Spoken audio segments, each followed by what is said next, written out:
एक बार की बात है।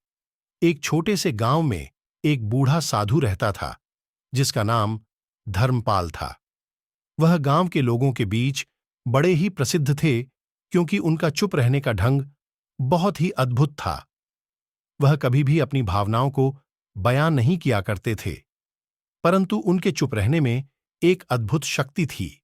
गांव के लोग उनकी सलाह और आशीर्वाद के लिए हमेशा उनके पास आते थे।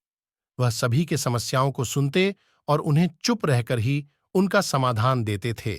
एक दिन गांव में एक अत्यंत गंभीर समस्या उत्पन्न हुई। जल्द ही उस गांव को आलमारी से संबंधित चोरों की खबरें मिलने लगीं। लोग चिंतित और भयभीत हो गए क्योंकि चोरों की हरकतें बढ़ रही थीं और पुलिस भी उन्हें पकड़ने में असफल रह रही थी। गांव के लोग अपनी समस्या का समाधान खोजने के लिए धर्मपाल के पास गए। उन्होंने उनसे अपनी समस्या सुनाई और समाधान के लिए मदद मांगी। धर्मपाल ने उनकी बात सुनी और चुप रहकर अपनी आंखों से सामने आए हुए विचारों को उन्हें समझाया।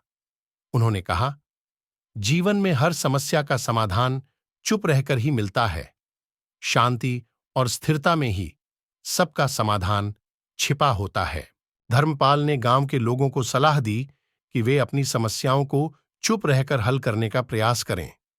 वे उन्हें यह भी सिखाया कि उन्हें धैर्य और संयम बनाए रखना चाहिए।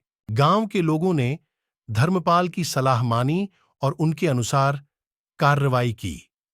उन्होंने साथ मिलकर पुलिस को चोरों की पहचान करने में मदद की और चोरों को गिरफ्तार करने में सफलता प्राप्त की।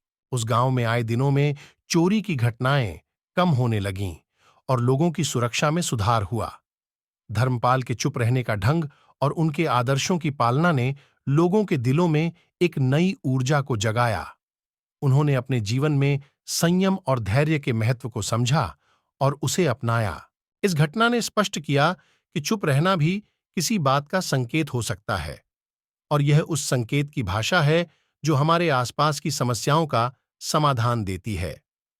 धर्मपाल की इस कहानी से हमें यह सीखने को मिलता है कि कभी-कभी हमें बातों को ज्यादा बोलने की जरूरत नहीं होती है, बल्कि हमें चुप रहकर स्थिर रहना और समस्याओं का समाधान खोजना चाहिए।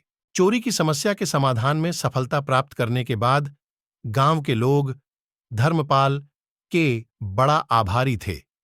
उन्होंने सम्मान से उनके चरणों को छूते हुए कहा, धर्मपाल जी, आपका चुप रहने का ढंग हमें न केवल समाधान मिलने में मदद की, बल्कि हमने उससे अधिक सीखा। हमने अपने आप में अधिक शांति और स्थिरता पाई है।